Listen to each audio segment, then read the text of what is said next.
Hey, yo, it's just a Long Beach thing. 21st Street.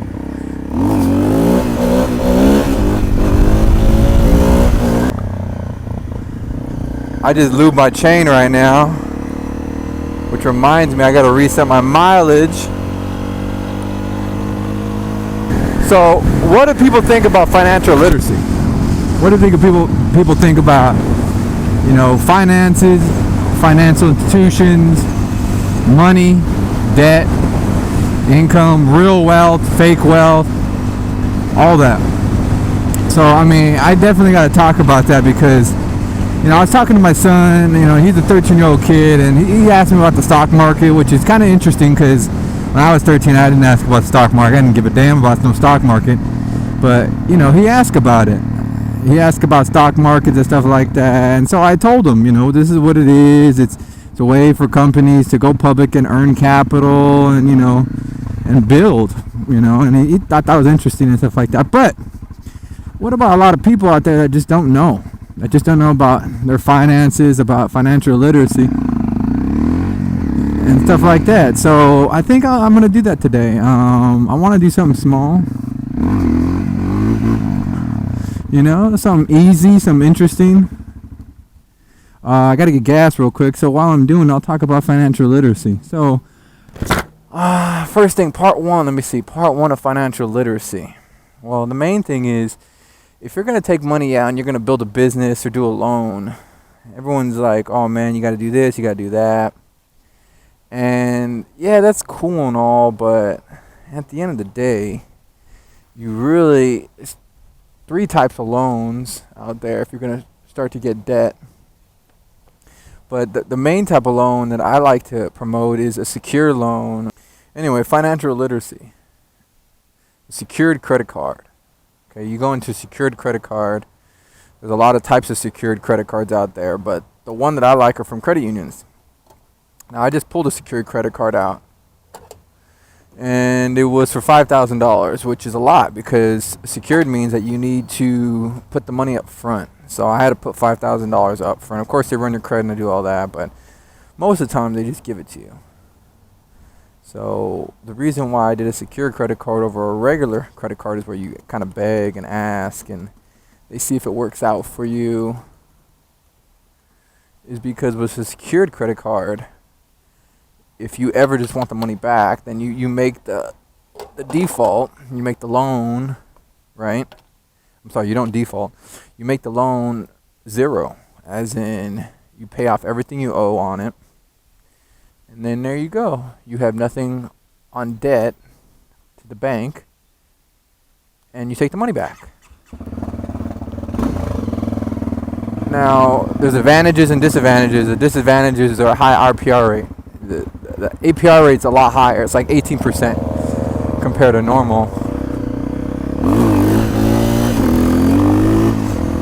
You know what I'm saying? Normal APR is going to be around 5 to 10%, depending on what credit card you get.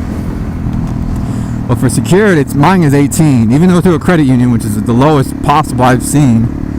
That's still real high. So the reason why it's high is because they don't make a lot of money off of it.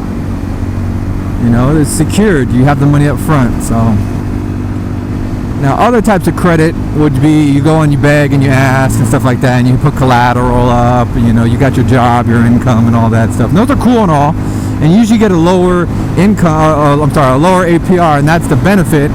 But the downfall is if you don't pay that money back, that APR adjusts. And now it adjusts on the secured as well. But realistically, on a secured, if you ever default, they take out what they owe of the original. Say mine is $5,000. So say I didn't pay $1,000 back, and they'll put fees, and you say, you know what, I can't pay this back. I'm never going to pay it back. They take out what they owe. They take all the fees they want, and then they give you your money back. They give you $3,800 back because they took out $1,000 plus $200 for the interest and all that. And yeah, your credit score goes down, but it's not going to go as far down as if you have an unsecured credit card, because the fees start accruing because there's no collateral, there's no financial collateral backed up. It's basically on your word. So the fees don't stop. The fees keep on going and going and going and going, and it's a lot worse.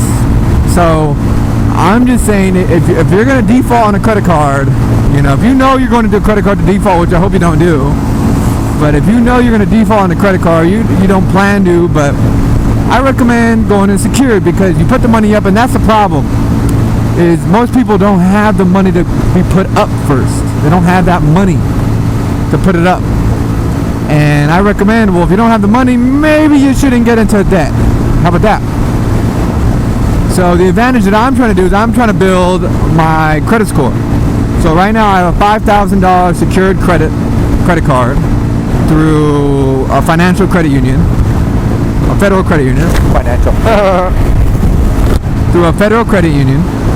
And once I get paid this week, I'm going to increase that from 5,000 to 8,000, and my end game is to end at 15,000 to 20,000. And everyone's like, why are you going to secure it that high? Because that secured credit card is going to be a down payment for my home one day, because I want to get a first-time home purchase, and that's how I'm going to do it. I'm going to do it with secured credit card loan. And people think I'm doing it wrong, whatever. Definitely the banks think I'm doing it wrong, because they don't make more money. They make more money off the unsecured credit cards than they do off secured credit cards. So food for thought, just keep it in mind. Secured credit card, unsecured credit card. I recommend, if you're going to open a line of credit, put the money down first. If you don't have money to spend, then maybe you shouldn't do it.